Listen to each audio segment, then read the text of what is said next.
Hello guys, welcome to my channel Volley Talks Tamil. அங்கே ஓர்வரின் தன் எலும்பு நகங்களை சுவரில் செருகி கண்காணிப்பு துறை வழியாக பார்த்தபோது 2 அமெரிக்க அணுகுண்டு ஏற்றும் விமானங்கள் தெரிந்தன.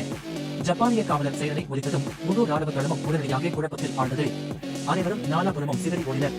அப்போது ஓர்வரின் ஒரு ஜப்பானிய ராணுவ அதிகாரியை பார்த்தார். அவர் திடீரென வாளை உயர்த்தி சிறை முகாம் கதவின் பூட்டை வெட்டி திறந்தார். கதவு திறந்ததும் சிறைப்பிடிக்கப்பட்ட வீரர்கள் வேகமாக வெளியே வந்தனர். உயரமான இடத்தில் இருந்து காவலர்களை சொல்வதை நிறுத்தும்படி அவர் கையசைத்து சைகை செய்தார். அப்போது தூரத்தில் ஒரு கிணற்றுக்குள் யாரும் இருப்பது போல் அவருக்கு தெரிந்தது. அருகில் சென்று பார்த்தபோது நிச்சயமாக ஒரு ஜோடி கண்கள் தன்னை பார்த்துக் கொண்டிருப்பதை கண்டார். லிக்ஸி முன்வந்து வாளால் சங்கிலியை வெட்டி கிணற்றின் மூழ்கி திறந்தார். ஓல்வரின் உடனடியாக தப்பி ஓட வேண்டும் என்று கையசைத்து சைகை செய்தார். ஆனால் ஓல்வரின் கேட்கவில்லை. அணுகுண்டு ஏற்றும் விமானங்களை பற்றி ராணுவ அதிகாரியிடம் அவர் கூறினார். கிணற்றுக்குள் இருந்தால் உயிர் பிழைக்க ஒரு வழி இருக்கலாம் என்றார்.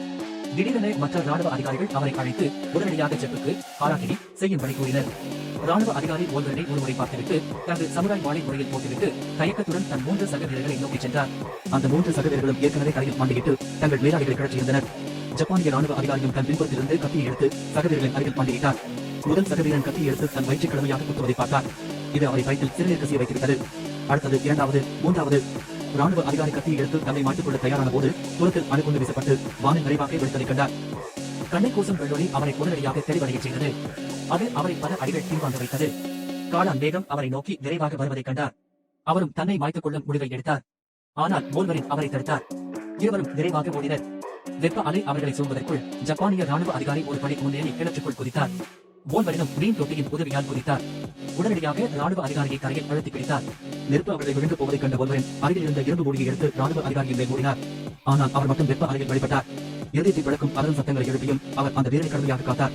எல்லாம் அமைதியானதும் ஜப்பானிய ராணுவ அதிகாரி இரும்பு தகத்தை தூக்கி பார்த்தபோது ஓல்வரின் ஏற்கனவே அடையாளம் தெரியாதவாறு இருந்திருப்பதைக் கண்டார். இந்த பெயிண்டின் தரம் உண்மையிலேயே நன்றாக இருக்கிறது என்று சொல்ல ராணுவ அதிகாரி மீண்டும் பயத்தில் சிறையில் கழித்தார். உடல் முழுவதும் இருந்திருந்த ஓல்வரின் காயங்கள் விரைவாக குணமடைந்து வருவதைக் கண்டார். ஓல்வருக்கு இத்தகைய சக்தி இருப்பதை ஜப்பானிய ராணுவ அதிகாரி சற்றும் எதிர்பார்க்கவில்லை. ஒரு நிமிடத்திற்குள் ஓல்வரின் காயங்கள் அனைத்தும் குணமடைந்தன. ஜப்பானிய ராணுவ அதிகாரி விரைவாக ஓடினார். ஆனால் ஓல்வரின் அவரை சுவரில் பலமாக அழுத்தினார். ஓல்வரின் வெளியே ஒருமுறை பார்த்துவிட்டு வெளியே இன்னும் ஆபத்தாக இருக்கிறது, வெளியேற முடியாது என்று அவரிடம் கூறினார். ஜப்பானிய ராணுவ அதிகாரி திடீரென தரையில் மண்டியிட்டு தன் கையில் இருந்த 50 வாளை ஓல்வரிற்கு கொடுக்க முன்வந்தார். இது அவரது மூதாதையர் கால பொக்கிஷமான வாள் என்றும் ஓல்வரின் அதை ஏற்க வேண்டும் என்றும் கூறினார். ஓல்வரின் புரிந்து பொக்கிஷமான வாளை எடுத்து ஆர்வத்துடன் அதை ஆராயத் தொடங்கினார்.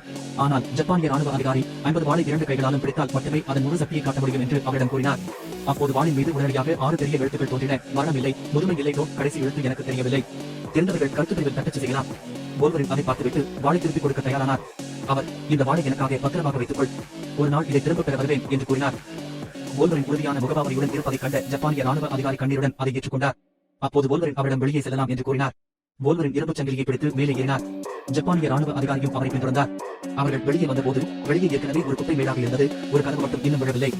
ஓல்வரின் ஜப்பானிய ராணுவ அதிகாரியின் உயிரை காப்பாற்றினார். பல ஆண்டுகளுக்கு பிறகு ஜப்பானிய ராணுவ அதிகாரி மரணத்தை நெருங்கும் போது மீண்டும் ஓல்வரினை நாடினார். ஓல்வரின் குணப்படுத்தும் காரணியின் மூலம் தன் உயிரை காப்பாற்றிக் கொள்ள விரும்பினார். ஓல்வரின் உடனடியாக மறுத்துவிட்டார். ஜப்பானிய ராணுவ அதிகாரி தனது நிஞ்சா படையை அனுப்பி அவரை சூழ்ந்து கொள்ளும்படி செய்தார்.